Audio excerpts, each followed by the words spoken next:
First of all, thank you so much for that very warm welcome, and also I just want to share with you that that might have been it is a great reaction that you like both Jason and myself. But also, I just want to say it has been unbelievable how you have welcomed me and us as a family. And it really is, I think you know that the Pegasus community is very unique.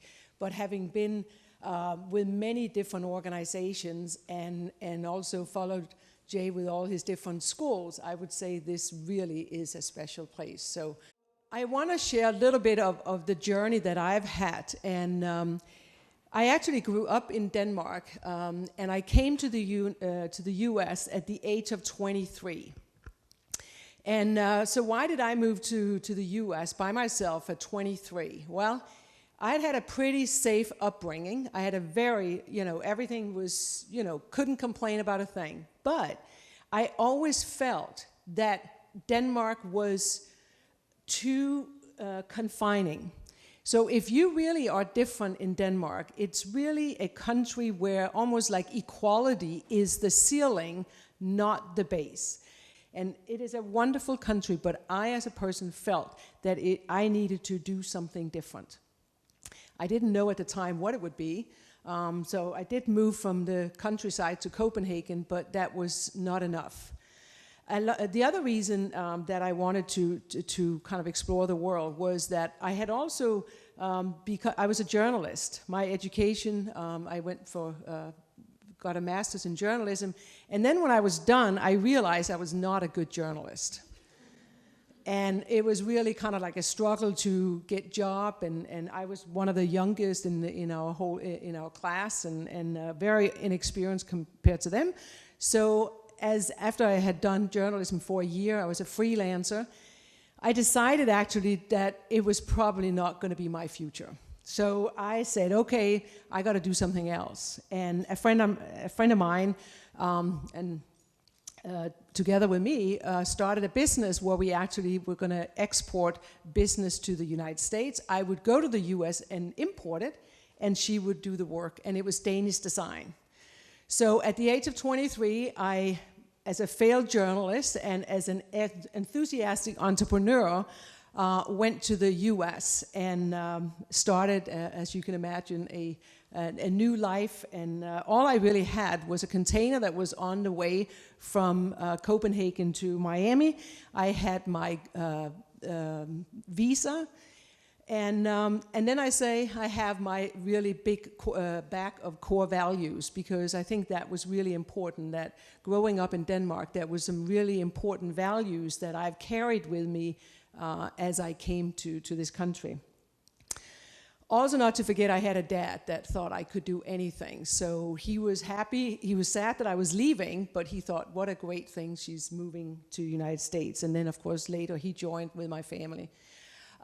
Anyway, I came to the United States, started this business, and I hadn't done the best of research, that I must say, because I think I was more enthusiastic about moving to the United States. So I started selling Danish design, and why wouldn't everybody in the US want Danish design?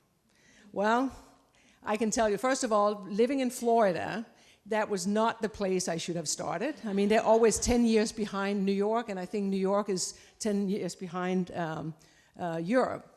So I I came over here and I tried to sell Danish design for about 2.5 years. And it started actually after 2.5 years to actually do well, but I was completely out of money, I was out of confidence, and I literally were exhausted. I had not had a vacation, anything. I drove 60,000 miles in 2.5 years to sell stuff out of my car, calling people on phones, in phone booths, because at that time you didn't have cell phones or computers. So it was really kind of a tough job I had there. What I learned along the way, though, is that how important it is to keep connections. So what I learned a lot about living in America. I certainly learned a lot about culture in the US. And I remember this guy that I had met, John Guarino, and he had said, Pernille, if you ever want a real job, you contact me. So when it was time for me to get a real job, I thought, I'm sure that's what he meant. So I called him up, and he was a little shocked. And when I called him, I said, remember you said, when you need a good job or a real job, you contact me. Well, I said, I'm here now. And so he owned a chain of furniture stores, and my first job then with him, and really started my 30-year career in retail, I was a salesperson in his flagship store in Coral Gables, Miami. Now, I made $5 an hour. I had a car that I was leasing, and I drove, I think I spent more money on gas than I probably made. I barely could make it for that $5 an hour, commuting an hour each way. And but I will say, though, that I learned to be a good salesperson, and I learned that you also have to realize if things aren't really going the way you expect it's going to go, you got to do something. So after I think 6 months, I was the top salesperson, and I realized that woman was not going to get me any further. So I contacted John Guarino, and I said, remember when you said if I wanted a real job, did you mean this job? And he actually turned to me, and I think this was a great lesson for me, because he said, what do you want? And I was like, I hadn't thought about that. But I quickly said, I want to learn everything there is to learn about furniture business, import, all of those things. And he said, okay. And he gave me a job where I was in charge of importing to our stores in Arizona. And before I left Door Store, I actually was in charge of all of his 24 stores in Florida. I still want to call some of those people and apologize for my terrible management at the time. But it was really a great experience. And this also helped me actually move eventually to California, because along the way I met a vendor, and he was talking about a company that was opening up in California called Stir, and it was a company that was copying IKEA. And before I knew it, I was actually moving to California and starting with this company Stir. And what I learned at Stir was a lot of different things. I mean, I learned how to be in American retail. I learned about much better management skills, and I learned how to build big stores. And what I would say the biggest gift I actually got at my experience at Stir was I met Jason there. We worked together, and so it has been 27 years this year that we have been together. So a wonderful gift. What I learned about Stir as well was that you can't copy others, because when it doesn't go the way you expected, you have you can't think yourself to plan B. So anyway, IKEA comes to California in 1990, and of course it was for me the best opportunity to come work for IKEA. I would say my values from growing up in Denmark and matching up with IKEA was just a dream. And of course IKEA is Swedish, so it's very different. I'm Danish. Just kidding. When you're in Denmark and Sweden, it's like you're definitely rivals. But then when you're outside, we're all Scandinavians. But anyway, I then started my career with IKEA. And I started as a sales manager for the West Coast. But my dream was really to be a store manager. And I knew that guy that was my boss at the time, he was not going to give me a store manager job. And he asked me to do this program so I could be a store manager. I did that. And then he figured something else out. So I just, after a while, realized that's just not going to happen. I had met a gentleman on the East Coast of US, and he said, I heard, Pernille, that you want to be a store manager. I have 2 stores that are open that you can choose which one you want. And I was like, wow. And but the 2 stores were Houston and Pittsburgh. And we lived in California. I mean, those are tough choices, huh? Came home, Jay was teaching at the time, and I went home and I said, honey, we have this great opportunity. Houston or Pittsburgh, what do you think? he was a trooper. He said, let's, actually the guy had said, you should go to Pittsburgh and for the weekend and see what you think. I think it's the best place in America to raise children. So we got on the flight, and he was right. It is a fabulous city, and we lived there for 9 years. So when I first started with IKEA, we also had Sina and Sebastian. So when we moved to Pittsburgh as store manager, we had Sebastian was 5 months old and Sina was 2 years old. So here we came to Pittsburgh, a town that I would say they don't like much change. They like things the way they are. And here comes this weird family. And I came into the IKEA store, and that store was the worst IKEA store in the world. I didn't know that. Now you know why I'm not a good journalist. I don't do my research. So I come into the Pittsburgh store, and these people looked at me. They have already had 2 store managers. And one actually got off from, he broke down because he was so depressed over how bad the sales were. So I came in as the 3rd store manager, and they knew my job was either to turn it around or close it. And they just looked at me, where did she come from? She has 2 little children. I mean, at that time, there was not a female store manager. She's never been a store manager before. And what is she going to do here? And it was, I would say, overwhelming. At the same time, though, I realized there was nobody that was going to help me. There was nobody that was going to come and visit. You know how the corporate headquarters usually go on visits? Well, they weren't going to Pittsburgh. So I was on my own there, and what I realized was probably one of the most important things from the rest of my career, or the 2 things that I have used since that. I only had the employees and the customers to work with, because I knew that those employees, they knew why we weren't successful, because they had been there from day one. And if I asked the customers, I could also find out from them why they hated IKEA, because they did. And so anyway, the reason that the customers hated IKEA was because we came in with an opening campaign that was called, and knowing about Pittsburgh, they had lost their whole coal industry and steel industry to Japan, and there was the city was depressed for years. And so the IKEA, when they came, their opening campaign was Sweden invades Pittsburgh. So people were just not going to go there. I also found out from the employees that really IKEA was not living their values and living up to their promise of how to take care and include coworkers. So I asked the employees, let's figure out how to turn this store around. And at the time it was doing $17 million, and we put up in the office $20 million. They thought I was crazy. And at $20 million, an IKEA store usually does like 100 and 150, so you can imagine this was, and we made the first dollar at 20 million. So for all those years, we lost a lot of money. But I will never forget when I told him, when we make that first dollar, we're going to go up on the roof and we're going to drink champagne. And we did. And I will say it's very difficult to get up on a roof on an IKEA store.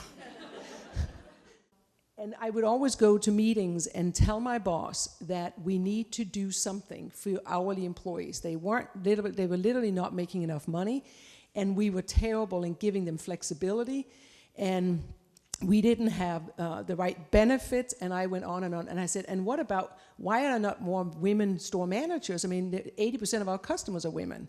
And one day he just said, Pernille, I have an opening of an HR manager for North America. Why don't you do that? So I'll never forget, I went back to Jay and said to him, honey, my boss just called me and said that he would like me to be the HR manager for North America, and we can move to Philadelphia. And he just looked at me. I'll never forget it. He said, are you out of your mind? We just got here. I'm like, we've been here 4 years. We just got here. The kids and I are just settling in. My career's taking off. At that time, he was a principal at a middle school. Everybody was happy. So I was like, that didn't work well. So I went back to my boss, and another lesson here is know what it is that you want, ask for it, and most of the time you get it. And I went back and I said to him, I can definitely do this job, but I'm going to have to do it from Pittsburgh. And I thought he was going to say, of course you're not going to do that. And he said, yes, that's not a problem. And he gave me one of those cell phones. They were like about this big at the time, and a computer that I was going to, commute with, which was as heavy as a suitcase at the time. And I was one of the first mobile commuters at IKEA. So I started this job as HR manager for North America. And in many, many ways was that probably the toughest time in my life, and I would also say in our marriage, because I started this commute. But it wasn't even just the commute. It was also that the challenge of putting these things on the agenda in an all-male boardroom. And I never knew if they thought I was crazy because I was a woman, if I was crazy because I was an HR manager, but I can just tell you, I was always in this room with 12 angry men, and when they saw me present something, they're like, here she goes again. And but I also have to say that I got some things through.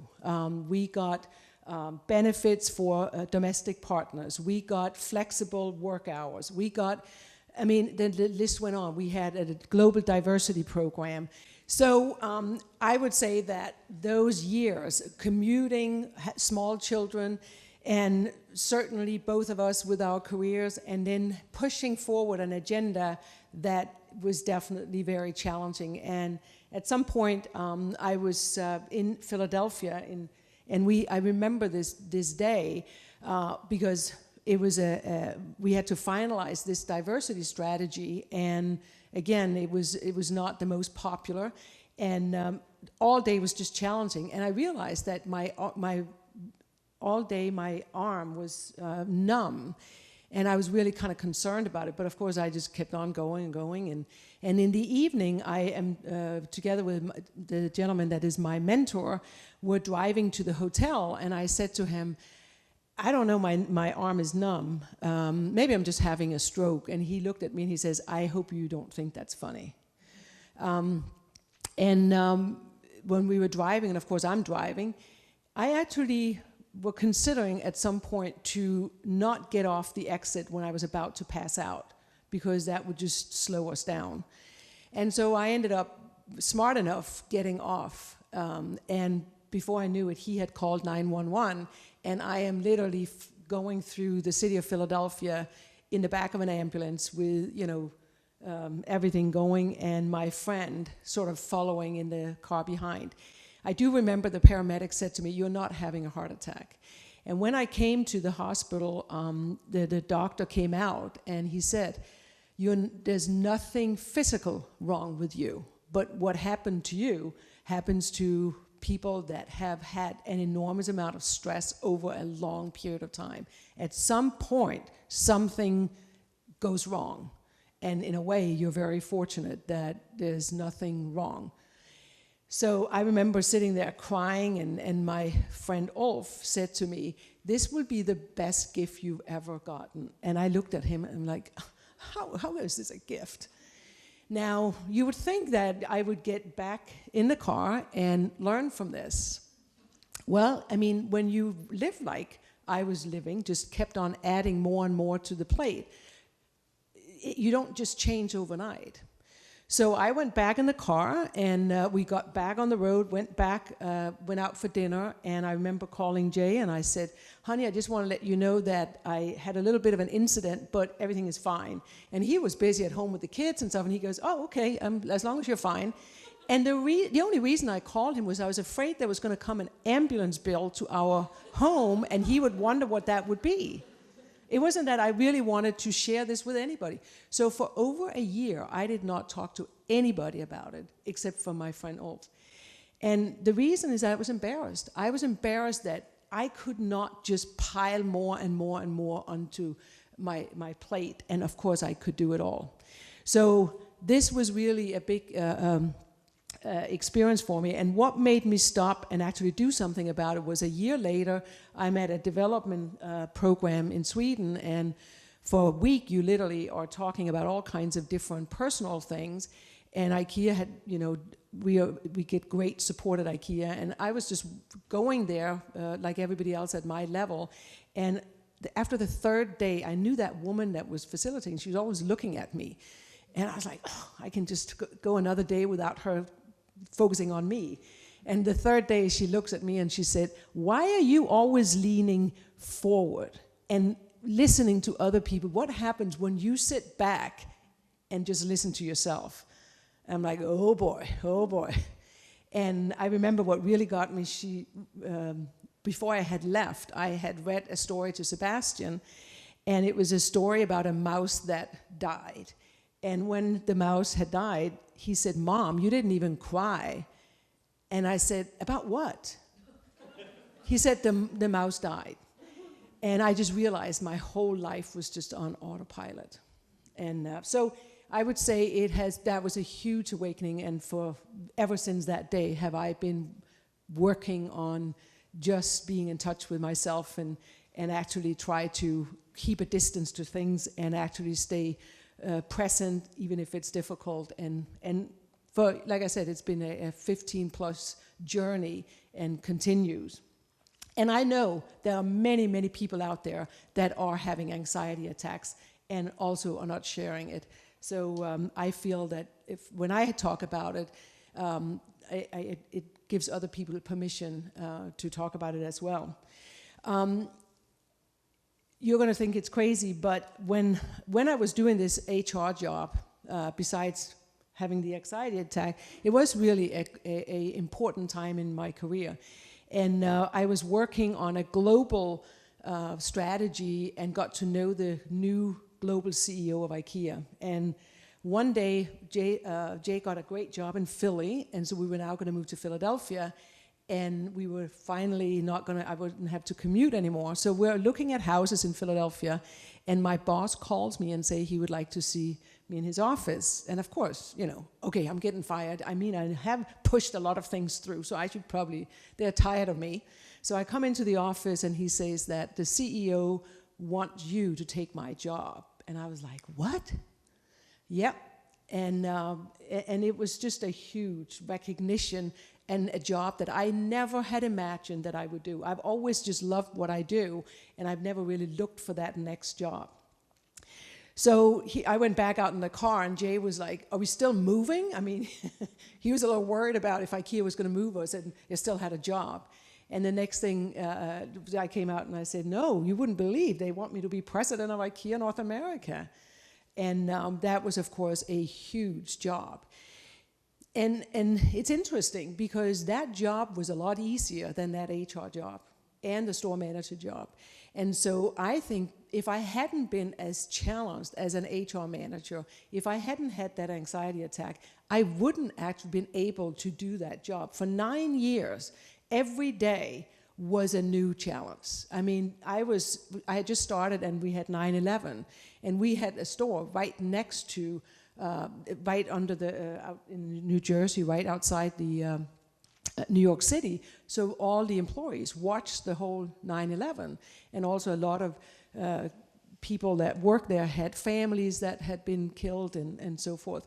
And ever since that, from 9/11, and we had to shut down stores, we had to, nobody could fly, et cetera, et cetera. And that was just my first, 3 months that I was in that. And so we were going through the biggest expansion IKEA has ever done in a country as well. So over those 9 years, I mean, it was just a lot of things sort of on your plate. But very exciting opportunity, and very exciting to work with people around the world and the team to make this happen. But in some way, it wasn't as challenging as this other. And so I think these jobs, as tough as they were, they really prepared me for this. So before I go into what I'm doing now, I do want to share some things with you of what I learned along these great experiences. And I can only say that it is really, when I look back at my life, the most important learning opportunities really has been those failures. What did I learn from my failures as a business when I had my own business? What did I learn when I had my anxiety attack? What did I learn about all of those things when, as a failed journalist? All of those things really, I would say, were my biggest learning moments. So as parents, I think we're so afraid of our children failing and even saying to them, oh, it's not that bad, or you're fine, or you did well. But just remember that, and I'm sure many of you can recognize that as well, it's really the toughest times or these failures that actually make us stronger and better, and certainly as adults, we learn much more from our experiences. I also think that there is just not such a thing as life balance. I do believe that, we just have one life and we have to prioritize. And I say, can we have it all? Absolutely. Just not all at the same time, with the same level of perfection, and with all cylinders running all the time. So it is about prioritizing. It is, prioritizing having a couple of years at home with, raising your children, or you don't have to have the perfect home and everything all at once. Give yourself time. And I would say even today, I mentor a lot of young women, and I think actually because of the internet, because of all the different tools and stuff that's available, it's actually speeding up. It is not slowing down. And that's why you heard too that working moms are saying that it is much more difficult to balance work and life today because it's like 24/7. So you have to really manage your life in a good way. I think also one of the things that I learned is how important it is to know your core values and what you stand for. And when I was with IKEA, we did a lot of, IKEA is very value-based, and to know your own core values and know who you are and what you stand for was enormously helpful for me in all of my leadership. And people knew exactly who, with my team, I could tell them, this is who I am, this is what I stand for. And they would do the same. And it was huge and it helps me every day make decisions in, should I do this or do I want to do that? If you go back to your core values, it makes decisions much easier. Talked about embracing imperfection, and I was with, I had done some work with 16 women at IKEA when I was president, because I didn't understand why women would do something, why would they stop themselves when they had achieved a great job? They're like, that's it, that's all I need to do. I don't want to do anything else. I can't do anything else. And all of these women were so talented. So we did this program for, I think we did it for over a year, where we met every 6 weeks, and we would literally figure out what are holding women back. And there was just a moment I will never forget. I sat with 3 other women. We had a group, and we were all moms. We were all really trying to do the best job as moms. And we just realized that we were trying to be perfect moms. And we allowed ourselves, we actually joke about it even today, we came up with the phrase of mothers of imperfection. It was, it sounds crazy, but that was a huge relief. We thought we were we wanted to be perfect mothers, and even if our children saw every day we weren't perfect, we pretended that we were achieving that. But not only that, trying to be your perfect friend, your perfect wife, all of that was just putting an enormous amount of pressure on us, and we all let it go and changed, I think, for all of us, how we were leading our lives. So I encourage you to embrace your own perfection, because you are imperfect and beautiful in every way for that. I would say one of the most important decisions, the most important decision we make in our lives is, of course, the partner that we choose. And I just think that I would not have been able to do what I've done without Jason's support. And I think that when you have a marriage, there's all kinds of things that can go wrong along the journey. And to have that person support you in every aspect is just unbelievable important. I think we have always supported each other in each doing what we want to do, but at the same time also, of course, doing things together. But I think a lot of marriages and friends that I have, when it goes wrong, is because one person feels they are sacrificing and they're not really supporting necessarily each other being happy as individual first before you can be happy together. As you can see here, I challenge everybody to just take on new opportunities, and you'll figure it out. I was never, as you could hear, I was never really prepared for any job I've ever done. And that, I think, was the thing I took back from journalism, is that as a journalist, you got to figure it out. And so I would say, challenge yourself, take on new challenges, and you will figure it out. And we have so much more potential than I think we believe ourselves. So when you're in something new, you suddenly have resources that you can't even imagine. And for me, also having a good life support team. You got to be able to, for me, I had to trust my nanny. I had to trust that, that I didn't have to clean the house myself. Ask for help, just like you would in the company. I couldn't imagine not having a good team around me at work. Why would I not have a good network of people around me at home to help out as well? Been a huge difference. I still have friends that will not have a cleaning lady and work, over 40 hours. She has 4 children under the age of, I think, 12. And she will not have a cleaning lady, and she doesn't want anybody really to help her with the kids. And she's had an anxiety attack, as you can imagine. And then I would just say, even for your children, for me, one of the most important concepts is mentoring.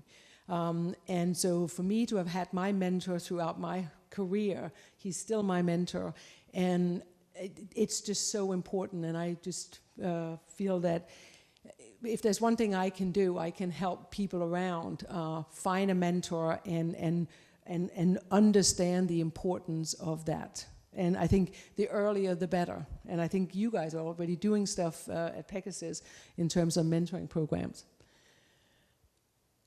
So it's not about really living a perfect life. It's about really, as I talk about, it's really about constantly learning new things and improving. And I talk about it in terms of no one else is responsible for your life but you.